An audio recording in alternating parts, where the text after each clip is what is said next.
Hello 1A. I will just continue our discussion with protein metabolism. Pero I'll start in the beginning just in case no. There are some of you who failed to understand some of the concept here. Okay? Table of contents, we'll skip this. Nitrogen balance. Uh, what did what did I explain last time about nitrogen balance? That the amount of nitrogen that's going in to our system through our diet, no, from the food that we are eating, is equal to the amount of nitrogen that we are excreting. Okay, but again, that's only applicable for a healthy adult individual. Okay, uh, for kids, for example, toddlers, children, they have positive nitrogen imbalance, meaning to say it's not really equilibrium, it is not balanced. Instead, in positive nitrogen imbalance, the rate of protein synthesis, the build up, is more than the than catabolism or than degradation.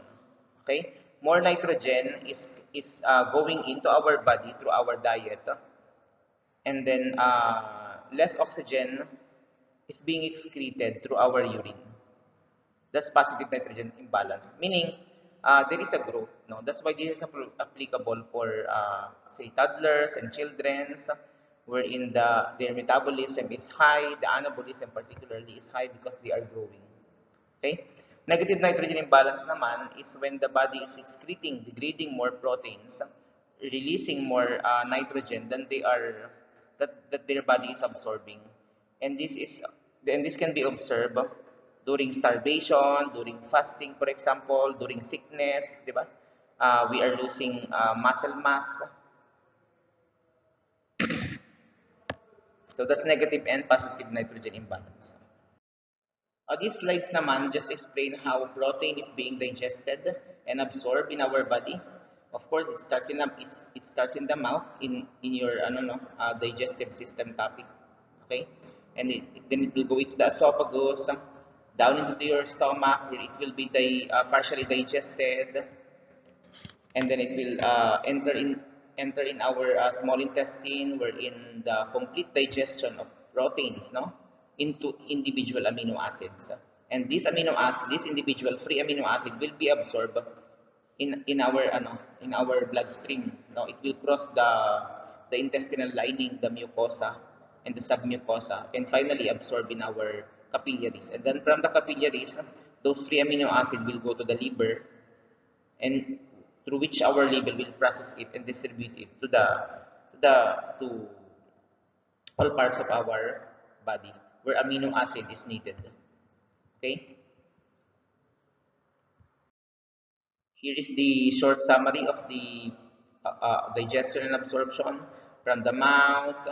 Saliva has no effect on protein because salivary amylase, it will only break down glycosidic band, and protein has peptide band, so it will not affect protein. No?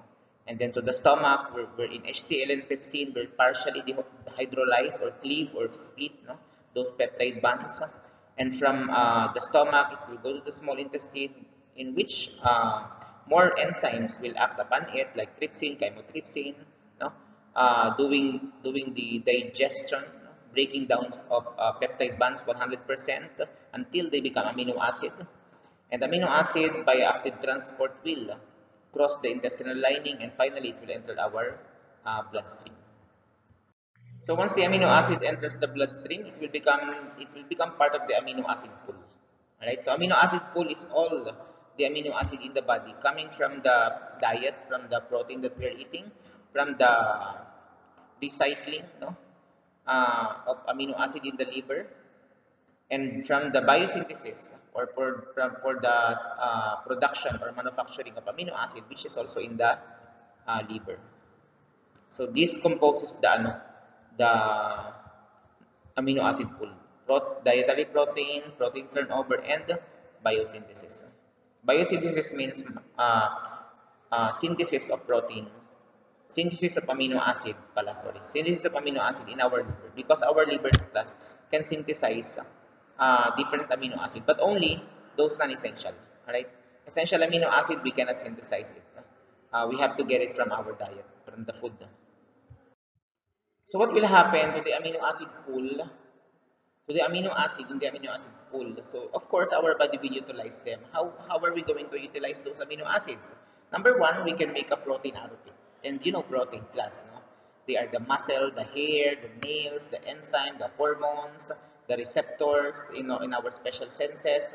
So almost the entirety of our body class are made up of protein. So 75% of amino acid in the amino acid pool will undergo will enter protein synthesis.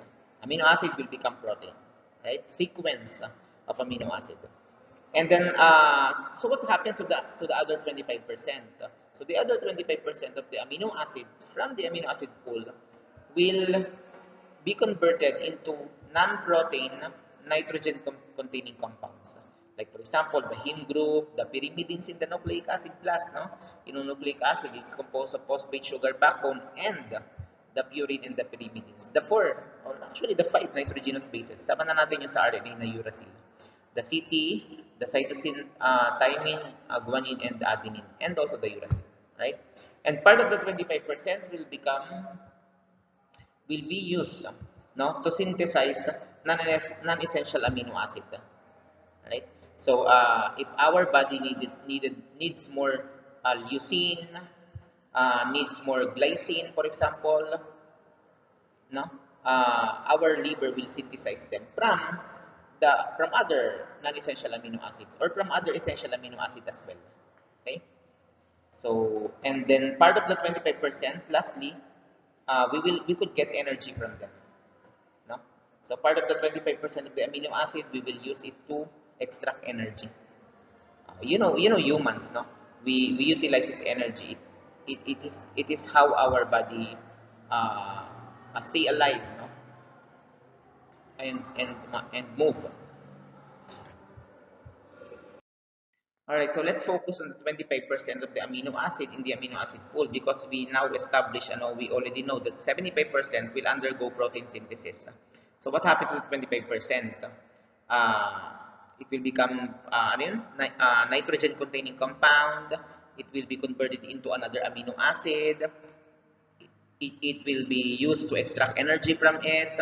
So how our body will do that? First, the amino acid must undergo degradation. Alright? So, amino acid will undergo uh, degradation. If it degrades, it will split into two groups. The carbon portion, the carboxyl group, the central carbon atom, the hydrogen in the R group, and the nitrogen portion, the NH3. Diba? Plus, amino acid has groups, no? The amino, the carboxyl, the hydrogen, the central carbon, and the R group. And the R group makes an amino acid unique, no, from other amino acid. Well, anyway, let's focus on this. Upon degradation, amino acid will split into two. The carbon portion and the nitrogen portion. The nitrogen portion is the CH3. Now, the carbon portion could become fatty acids, could be converted into fatty acids. Or it could make glucose, no, out of those carbon portion. It can make glucose via gluconeogenesis. Then it can make ATP via citric acid cycle. Some carbon portion, no, of those amino acid can enter the citric acid cycle to produce ATP, and then it could also become ketone bodies via ketogenesis. No? We will be discussing those on our future meetings. So carbon portion can either be one of these byproducts. No? How about the nitrogen portion naman, the NH3? It will be eliminated through our kidney, through our urea, no? Or it could be nitrogen containing compounds, like for example acetylcholine, no? Or the heme group, okay? Or it could become another amino acid, just like what I have explained on the previous slide. We mentioned about degradation on the previous slide, right? How the amino acid will break or split into two, the carbon skeleton no, the carbon group, and what's the other one? The nitrogen group, or the NH3. No. So let's forget about the carbon group for a moment. No, let's focus on the nitrogen group. Okay, so how will nitrogen group be removed from an amino acid? There are two ways. There are two ways. First is transamination, and the other one is oxidative deamination. Okay? Transamination class is the removal of NH3, ito NH3, by a transaminase enzyme. Alright? So, just like what I explained during our face-to-face last Tuesday ba yun? Last Tuesday, no? So, what will happen? Look at the arrow. This this nitrogen group will attach itself to the carbon group of the keto acid to form another amino acid with a different R group. So you see, this is R sub A and this is R sub B. So now you can have an entire new amino acid. No, this is an entire new amino acid because this one is an entire new amino acid because you have to look at the R group. If the R group is different, R sub A, from the original R sub B, then obviously this amino acid is different from this amino acid, right? Because of the difference of the R group. You have to understand, class, no, that amino acids are they all have commonalities. The nitrogen group, the amino, the carboxyl group, the central carbon, the hydrogen atom. However, there is this one key difference, and that is the R group. No, R group. So whenever the R group changes, then that amino acid will change from one amino acid to another. All right. So that's transamination. Another way of amino acid degradation, another way of how you remove the nitrogen group from the amino acid is through oxidative deamination. The only difference is oxidative deamination releases an ammonia as a byproduct, and ammonia is toxic. Alright? Here's another example of transamination. Okay? The goal of transamination class is to make or to synthesize an amino acid that our body does not have. Ito, transamination, the body can manufacture the amino acid that it needs but does not have. You can convert one amino acid into another by means of transamination. Okay? And I also highlight the importance of pyridoxal phosphate, PLP. And this is a coenzyme, no? Commonly known as vitamin B. Right? So vitamin B class is very important for protein development, for growth, for example, especially in children. Now let's focus on the other one, on the oxidative deamination. We are done with this transamination. How about we focus on oxidative deamination? Oxidative deamination is another way of removing, no, the nitrogen group from an amino acid. But then the only difference is oxidative deamination involves the production of NH4, ammonium. Production of ammonium ions, no? And you know ammonia class. Ammonium ions are these are toxic. Toxic in our body. Okay? So what our body will do is that this ammonium will be converted immediately into another compound on the next slide. Okay? Again, but then oxidative deamination, it occurs in the liver, no, and the kidneys as well, through the activity of the enzyme responsible for oxidative deamination is amino acid oxidase. You have to understand, class, no, that in every conversion of in every chemical reaction in our body, no, it's always facilitated by an enzyme. Okay, like for example the amino acid oxidase, glutamate dehydrogenase. Here's just a table of functions of deamination, the purpose, and the explanation. You just read this. Huh? Okay, going back to oxidative deamination, sabi ko kanina, ammonium ions are very toxic, so it has to be converted immediately into another compound, which is less reactive. In this case, these ammonium ions na ito reacts with carbon dioxide and water, which requires energy, and it will produce carbamoyl phosphate. Alright? So this carbamoyl phosphate is the less reactive form of ammonia. And this carbamoyl phosphate will enter the urea cycle. Okay? To become urea. And once it becomes urea, it can now be safely removed, excreted by our kidney through our urine. Alright?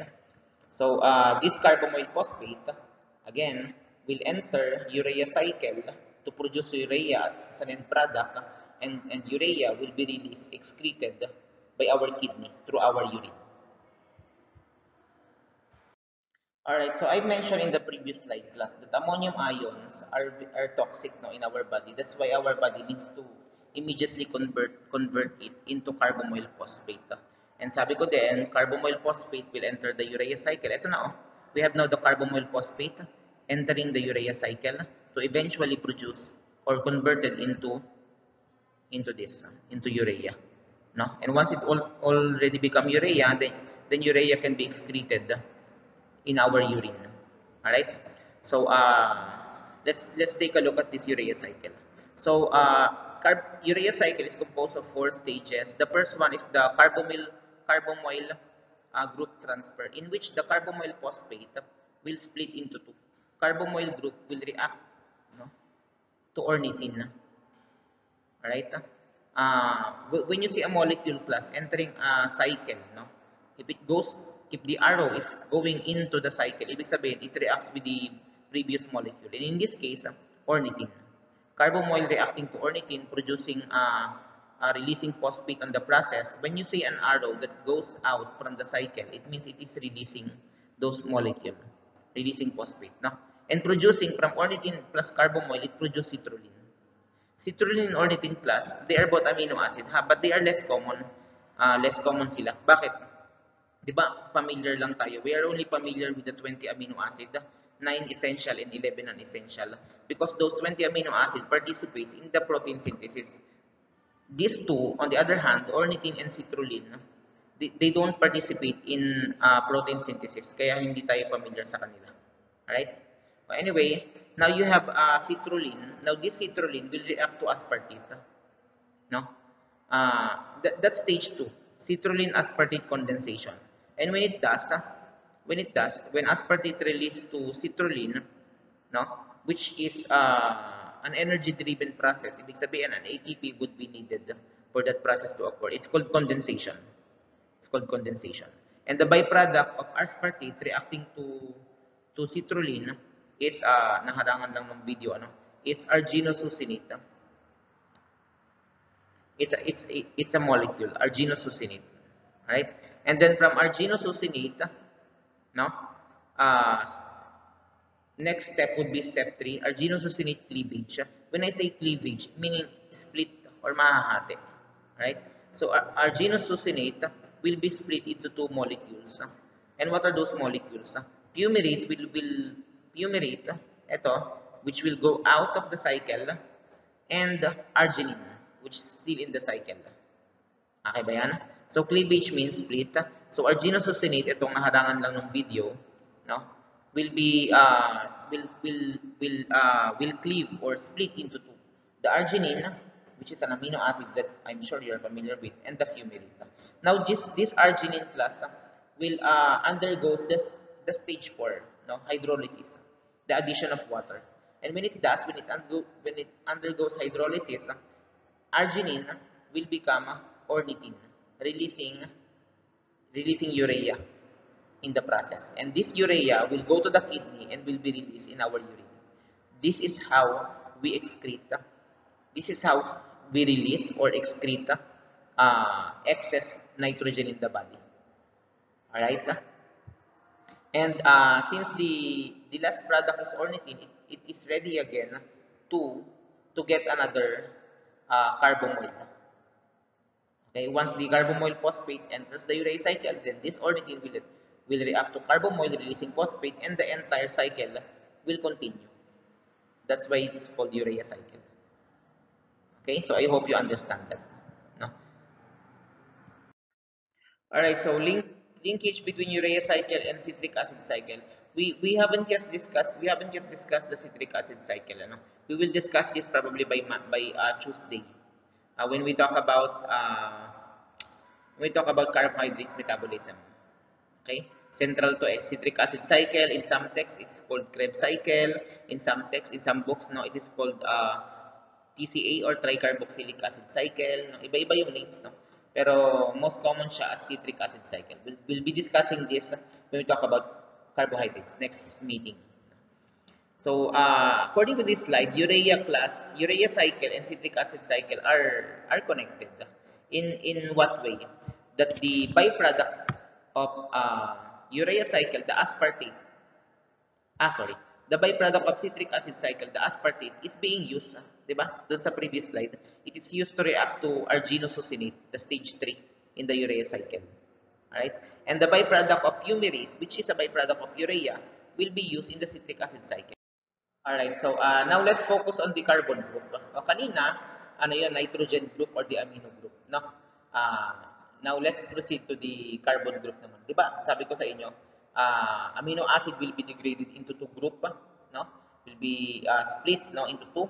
The amino group, the NH3, and the carbon group. No? The carboxyl group, the central carbon, the hydrogen, and the R group. So what will happen to those to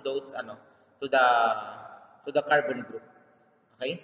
So the carbon group class will undergo degradation process and they will produce different products. Like for example, 7 products. Like for example, the pyruvate, the acetyl-CoA, acetoacetyl-CoA, alpha-ketoglutarate, succinyl-CoA, fumarate, and oxaloacetate. Yung last 4 daw class, itong huling 4, from alpha-ketoglutarate hanggang kay oxaloacetate, yan, itong 4 na to, no? Are intermediates in the citric acid cycle. Right? Meaning to say they can enter the citric acid cycle to produce energy. And to produce glucose pala, sorry. To produce glucose. That is why those amino acid that produces these last 4, they are called glucogenic amino acid. Glucogenic amino acid because they can participate in the citric acid cycle and produce glucose. Okay ba yan? That's why, by definition, glucogenic amino acid are amino acid that has the carbon-containing degradation product that can be used to produce glucose via gluconeogenesis. Alright? So again, carbon group or carbon skeleton undergoes degradation process and they could form 7 degradation products. And 4 out of those 7 products from alpha-ketoglutarate to oxaloacetate can help in producing glucose. That is why those amino acid that produces these products are called glucogenic amino acid. Kasi nga, they can participate in producing glucose. And you know glucose plus, it's our main fuel. It is where ATP, the energy currency of the cell, is being extracted from glucose. Okay. Next, yung amino acid naman, those other amino acid that produces acetyl-CoA, that produces acetyl-CoA, acetoacetyl-CoA, no? They can serve as a precursor for fatty acids or ketone bodies. Meaning, when I say precursor, they can be a starting material for fatty acid and they can produce also ketone bodies. You have to understand class. Fatty acids and ketone acids, we can also get energy from them. We can also get ATP from them. Alright, although glucose is our main fuel, it's our main fuel and the glucose class, no? Diba? Remember, glucose is the only sugar that can enter into all bloodstream and be distributed to the 13 billion cells in the body because glucose is our main fuel. Although it is our main fuel, we can also get energy from other molecules. And fatty acids and ketone bodies are 2 of them. Okay ba yun? Ibig sabihin lang, pwede tayong makapag-generate ng energy ng ATP from fatty acids and ketone bodies. And these ketone bodies and fatty acids are from amino acid. Parang last resort na yan class ng katawan natin. Okay? When we are starving, our body will first get energy from glucose, especially in our liver, in our glycogen. Glycogen will release glucose to our bloodstream. That's the first line. The second line, the second choice of our body, no, where to get energy from is from fats, so fatty acids from fats, which are most of the fats are in the adipose tissue, in the adipose cell. Doon yan ini-store no. Yung sugar, glucose in our liver, pero ang fats in our in our adipose cell, in our adipose tissue under the skin, for example. Okay? And then third line natin, last resort na to ha. Big sabihin, when you are on a starvation, wala kayong makain, no? Our body will extract energy from our amino acid through ketogenic amino acid, through ketogenesis. Nagets ba yun? Again, una, glucose will get energy from it. Second, fats, no? And the last resort, third, no? Third ways for our body to extract energy from, pag wala ng glucose, pag wala ng fats, payat na kayo. For example, natabunan kayo sa building class, no? Example lang.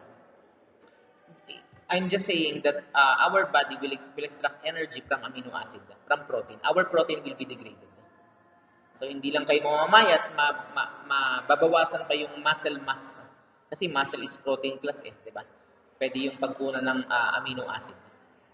Right? So, energy can also be extracted from amino acid through ketone bodies. When those amino acid is converted into ketone bodies. Okay? And we call it ketogenic amino acid. Some amino acids are glucogenic amino acid and some are ketogenic amino acid. Okay? Glucogenic amino acid, these are amino acids that can help in providing us with glucose. But ketogenic amino acid are those amino acids that could help us, that could give us energy through ketone bodies, converting amino acid into ketone bodies. Sana na-gets nyo yun? Okay, so here's what I'm saying, class, no? Those amino acids such as alanine, glycine, cysteine, serine, they are called glucogenic amino acids. Why is that? Because they could be converted into pyruvate and enter citric acid cycle and eventually produce glucose. Alright, that's why they are glucogenic amino acid. However, those isoleucine, leucine, tryptophan, lysine, phenylalanine, tyrosine, tryptophan, no? They produce products such as acetyl-CoA and acetoacetyl-CoA, and they cannot be converted into glucose. Instead, they can become ketone bodies. All right. So ketone bodies could also provide us with energy.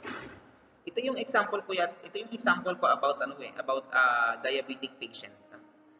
All right. Kasi in diabetic patient class, they have glucose. Kung tutuusin, sobrang taas nga, di ba? Diabetes class has a high glucose level in the blood. High blood glucose level. Pag mataas ang blood glucose level mo, then all the time, then you are diabetic ka. Okay? Ngayon, they have glucose. Diabetic patient have glucose in the blood. But the problem is, those glucose cannot enter into their cell. It just remains in the interstitial fluid in the bloodstream, for example. Glucose cannot enter into their cells. So what will happen? Their brain would think that they are under starvation. Kasi hindi makapasok yung glucose sa cell So akalain ng brain nila that patient is under starvation, no, nagugutom. So as part of homeostasis, so our body will maintain homeostasis So it will get energy not from glucose but from ketone bodies. From ketone bodies. And if the body gets energy from ketone body, that only means that this protein, this amino acid class will be degraded. Okay? It will be degraded from protein. O, alam niyo naman ang protein, muscle, for example. So ano napansin niyo sa mga diabetic patient? Diabetic patient class are slowly losing muscle mass. Diba? Nawawala yung muscle mass nila. Nadidegrade. Bakit? Kasi nga, naku-convert into amino acid back into amino acid, and the amino acid to ketone bodies to produce energy. Kasi nga, hindi na makapasok yung glucose into their bloodstream. You should know that, ha? Kayo ay nursing student eh. You should know those idea.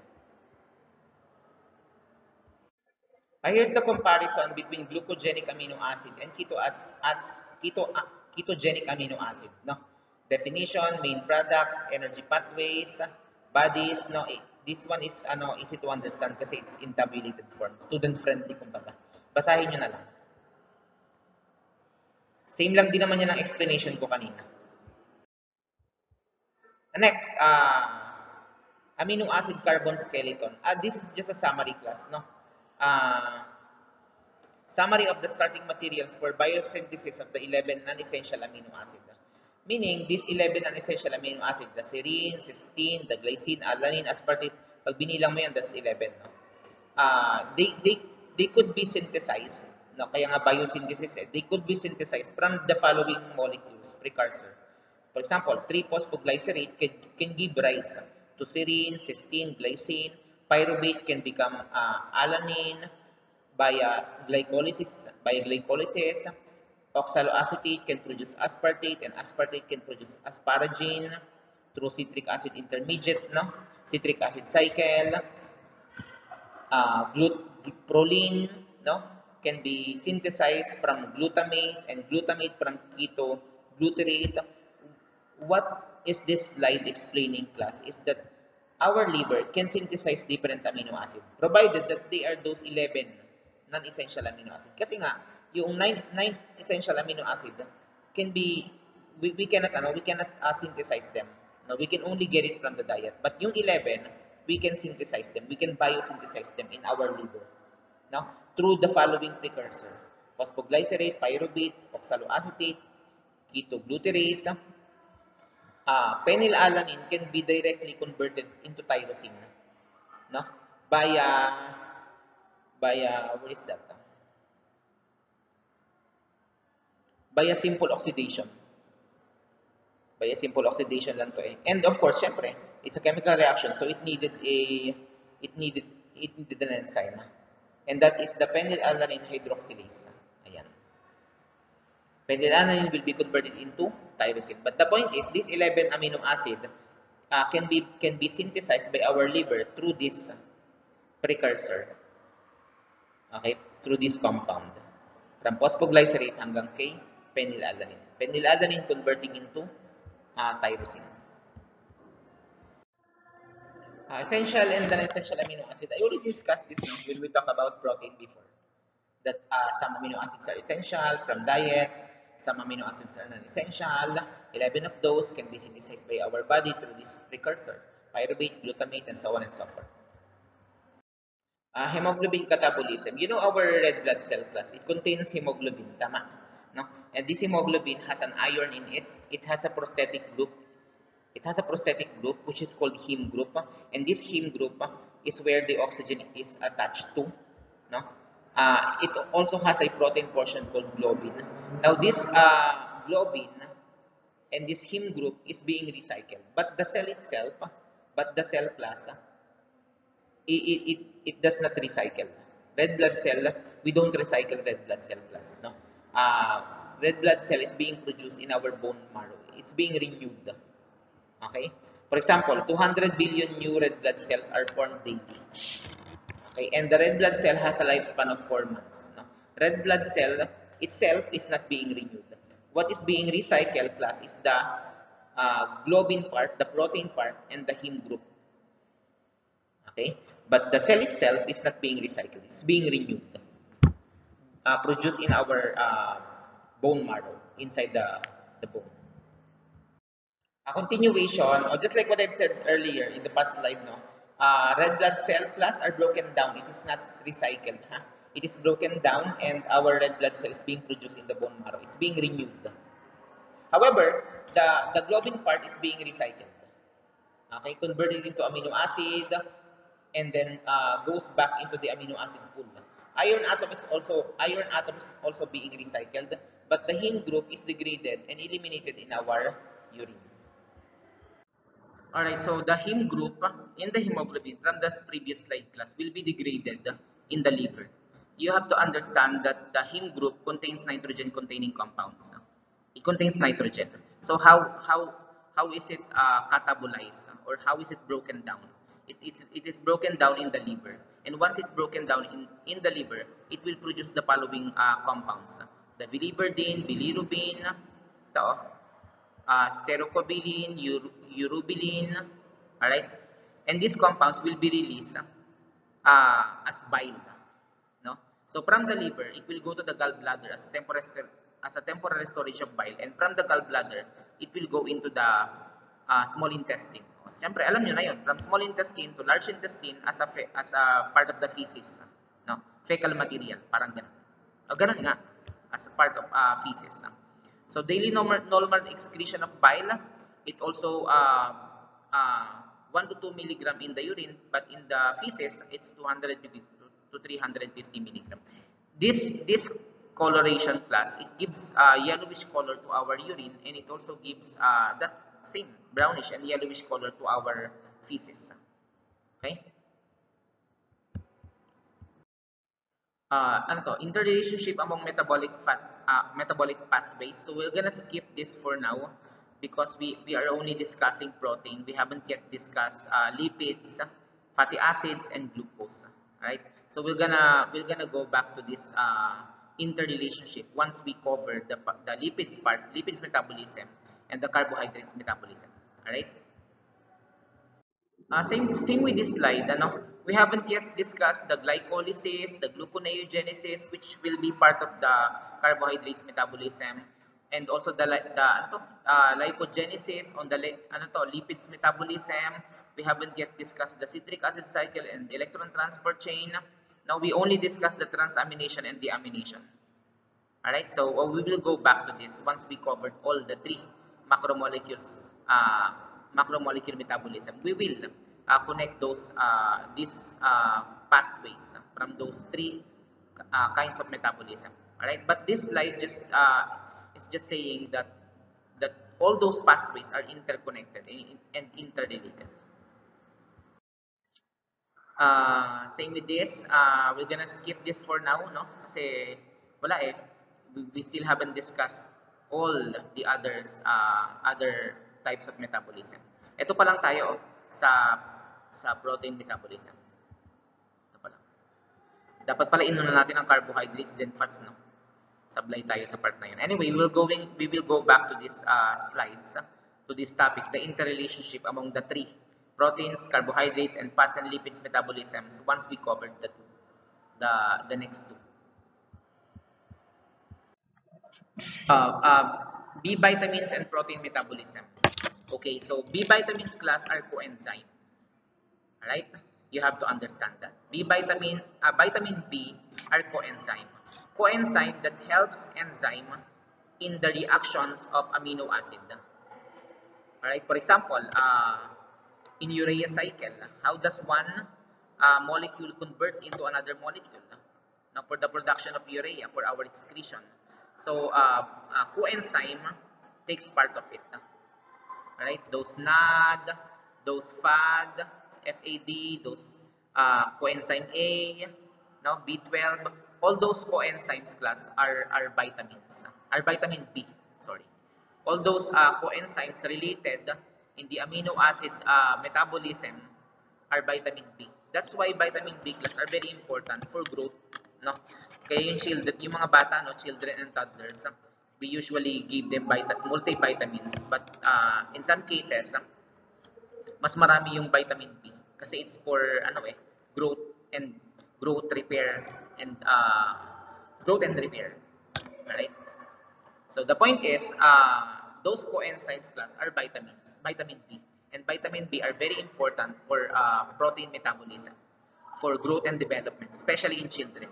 Kasi kapag adult naman, gaya ng sabi ko sa inyo, merong nitrogen balance. So yung input natin dun sa first few slide, the input of nitrogen in our body is exactly equal to the output of nitrogen through our urea, through our feces. But for children and toddlers, there is a high rate of metabolism, high rate of growth and development. That's why they need vitamin B, because vitamin B are coenzyme that helps in amino acid metabolism or protein metabolism. Here's just a summary. I already tabulated it so that you can understand it easily. Tabulated all those vitamins class, B, B1, B2, B2, B5, B6, hanggang B12, and their corresponding coenzyme name. For example, riboflavin is, is known as FAD and FMN. B3, the niacin is NAD, NADP. O, di ba? They are coenzymes. They help enzymes for amino acid metabolism. They are very helpful for growth, repair, and development, especially in toddlers and children. Alright? That's why kung may mga maliliit kayong kapatid, no, tell it to your parents that they need, no, multivitamins, especially vitamin B. Because at those age, toddlers, children, teenagers, no, rapid yung growth and development nila. I think that's that this is the last slide.